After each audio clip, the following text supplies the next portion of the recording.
Seguindo aqui no Balanço Geral para você, eu quero chamar o Papaléguas, o Marina Oliveira. Vem com as imagens aí do nosso aniversariante do dia. Vocês estão aí, local onde aconteceu o incêndio, para mais detalhes, com o Corpo de Bombeiros. Segue aí, Marina, amplia pra gente.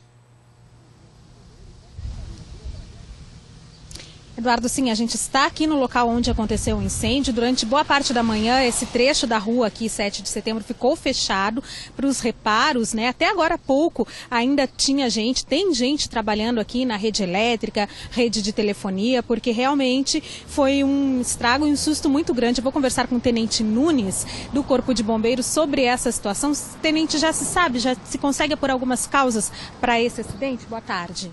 Boa tarde a todos do Balanço Geral. Ainda não é possível apontar as causas, mas segundo os relatos da guarnição, o motorista do ônibus viu um princípio de fumaça e fogo no farol dianteiro e resolveu evacuar o ônibus junto de mais 15 passageiros.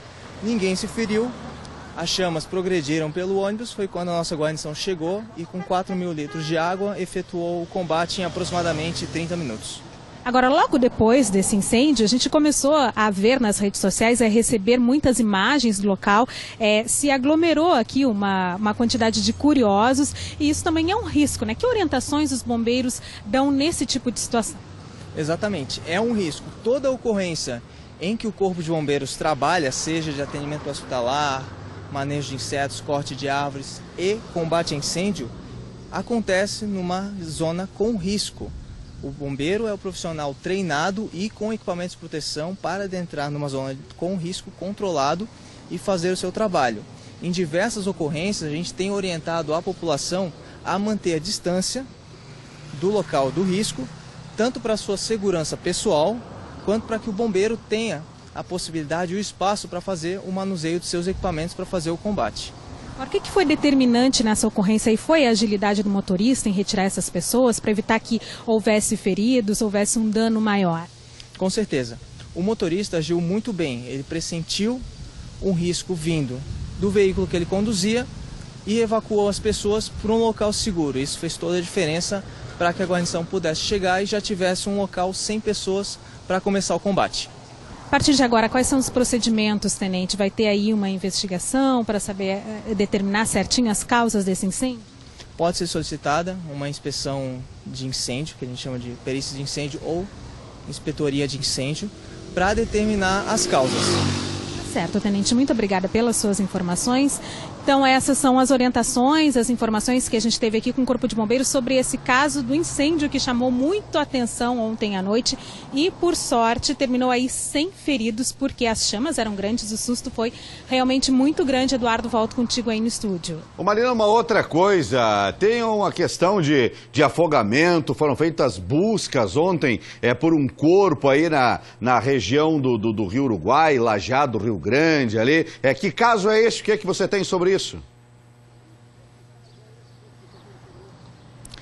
Pois é, esse caso também, Tenente Nunes trabalhou nessa ocorrência sobre esse afogamento. As buscas foram feitas ontem. Um jovem de 25 anos aqui de Chapecó, que estava desaparecido, acabou sendo encontrado no Rio Grande do Sul. Mas o Tenente vai passar mais informações para a gente sobre essa ocorrência. Como é que foi esse atendimento, Tenente?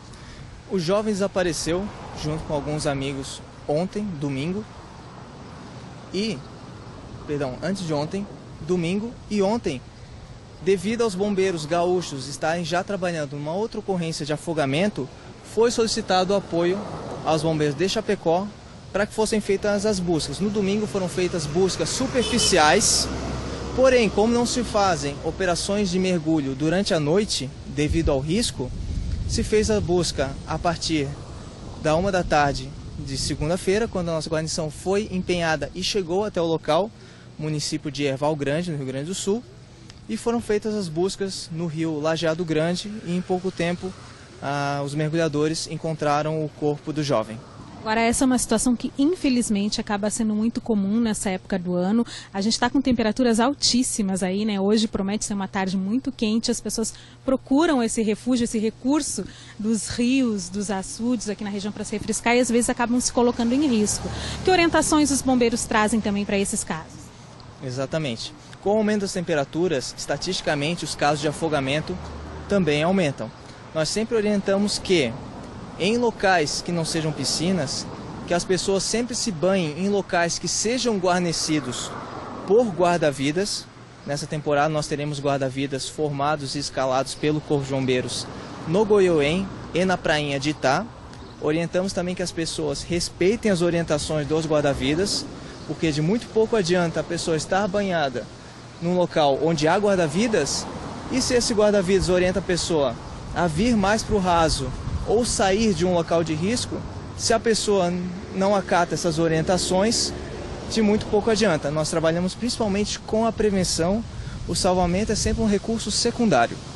Certo, muito obrigada, Tenente, pelas orientações que são muito importantes nessa época do ano, onde a gente tem aí muitos casos de afogamento, então é sempre bom ficar atento a essas dicas, evitar que o passeio se transforme numa dor de cabeça ou em algo ainda pior. Eu volto com você aí no estúdio do Balanço Geral.